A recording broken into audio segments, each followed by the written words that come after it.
আব্বু আমরা এখন কোথায় আসলাম বলো? Bus stand.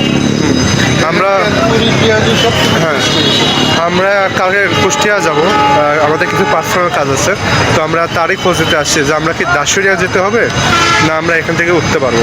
তো আমরা এখন সেটা খোঁজ দেওয়ার জন্য ঈশ্বরদী বাস কাউন্টারে চলে আসছি। কাউন্টার তো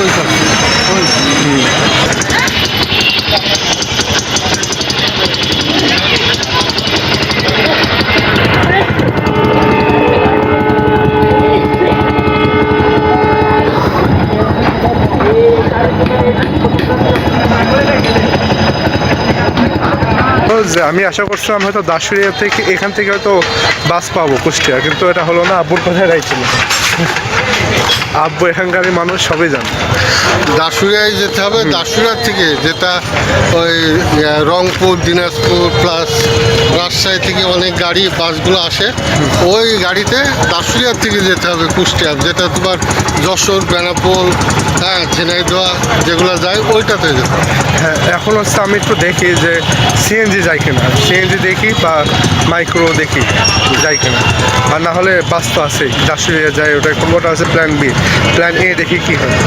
তো আলহামদুলিল্লাহ ফাইনাল ডিসিশন আমরা সিএনজিতে নিয়ে যাবো। জানাবো হ্যাঁ সিএনজিতে যাবো কাল কুষ্টিয়া, কারণ দেশের অবস্থা ভালো না বলতে কি গাড়ি ঘোড়া কখন যাবে না, বাস চলবে কি চলবে না কোনো স্টেশন নেই, বিধায় আমরা সিএনজি রিজার্ভ করলাম। হ্যাঁ তবে ভালো হয়েছে। আচ্ছা আমরা এই যে রেলগেটে আছি না আব্বু, এটা হচ্ছে ঈশ্বরদী রেলগেট।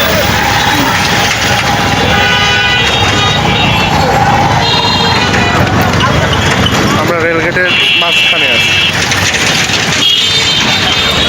এখান থেকে আমার বড় আব্বু চাকরি করছে ঈশ্বরদী থানায় পুলিশের চাকরি করছে। তো ঠিক আছে, তবে আমরা একটু চা খাই, চা খেয়ে আবার ওইদিকে যাবো বাজে।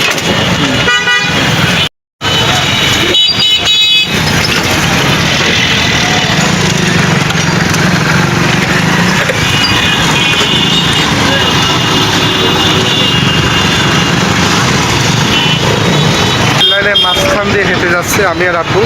এতদিন তো ঢাকায় হাঁটছে, এখন হচ্ছে নিজের নানির বাড়ি এসে রেল লাইনে হাঁটছে আব্বু, এর মজাই আলাদা। দেখেন আঙ্কেলের নাম কি? আঙ্কেল আশফাক। অনেক দিন ধরে তিনি এখানে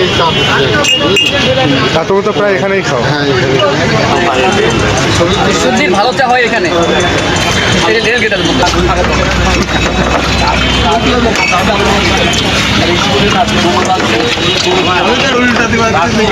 খুব সুন্দর কালার,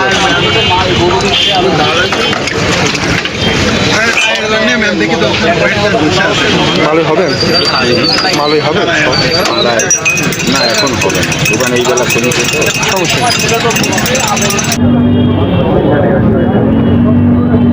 ভালো হয়েছে। তার যে একটা ফ্লেভার লিকার, এই লিকারের ফ্লেভারটা এরকম নেই এবং খুব সুন্দর লিকার।